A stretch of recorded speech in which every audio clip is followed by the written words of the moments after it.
So today you have the pleasure of seeing me without makeup and seeing me do another album review. I realised after I finished my last review, which was Arch Enemy Chaos Legions, I believe, that I'd actually missed out an album because I'm not very good at working out the alphabet, obviously. So today, Amon Amarth with Oden on our side. Yeah, these guys are a melodic death metal band from Sweden, and they are one of my favourite bands aside from Arch Enemy and Marilyn Manson, but apart from that, these guys are really up there. I'm actually quite upset because I was meant to be seeing these guys live in 2 days actually. I'd bought tickets and everything and I was raring to go, but personal circumstances means I had to sell the tickets, so yeah, that's kind of bummed me out because these guys are amazing and I'd love to see them, but you know, what can you do? So yeah, this album is one of my favourites of theirs. This is the only one of theirs I own, but I've listened to all their others. And the thing about Amon Amarth is that their style doesn't really change. Like every album they bring out, it sounds very similar. And to some people that's bad, because you can sort of guess what their album's going to sound like. It's going to sound the same every time, but in terms of songs, I think this one has some of the best songs they've ever written. Personally, Gods of War Arise and Valhalla Waits Me are two of my favourites. But there's 9 tracks on this album, as you could see on here. But this is a brilliant, brilliant album. As I mentioned earlier, these guys are melodic death metal, but there's a bit of controversy around them, as a lot of people say that they are Viking metal rather than melodic death metal.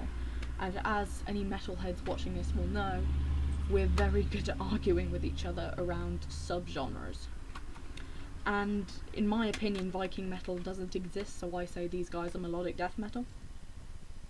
Because to me, melodic death metal is just what they sound like. They're similar to bands like Arch Enemy and Insomnium and In Flames and stuff like that, because they have the death vocals, but they also have the melodicness. If you were to say these guys are Viking metal purely based on their lyrical themes, then you'd also have to say Megadeth and Arch Enemy are political metal, and Cannibal Corpse are gore metal, and you know, stuff like that. So I don't believe in using lyrical themes as a base for putting bands in subgenres. So yes, in terms of amazing, head-banging, incredible awesomeness, this album is really one to go for. I'm not very good at reviewing albums, but it's just, I'm trying to express how awesome they are, you know, how enthusiastic they make me. And the thing about listening to Amon Amarth is that it really does make you feel very powerful. It really does make you feel like you're a Viking warrior and stuff like that. It sounds really cheesy, but in the end it's true.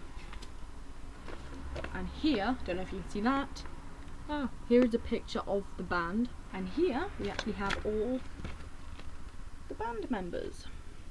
So we can see here we've got Johan Hegg on vocals, Ted Lundstrom on bass, I can never pronounce these names, Olavi Mikkonen on guitar, Fredrik Andersson on drums, and Johan Söderberg on guitars.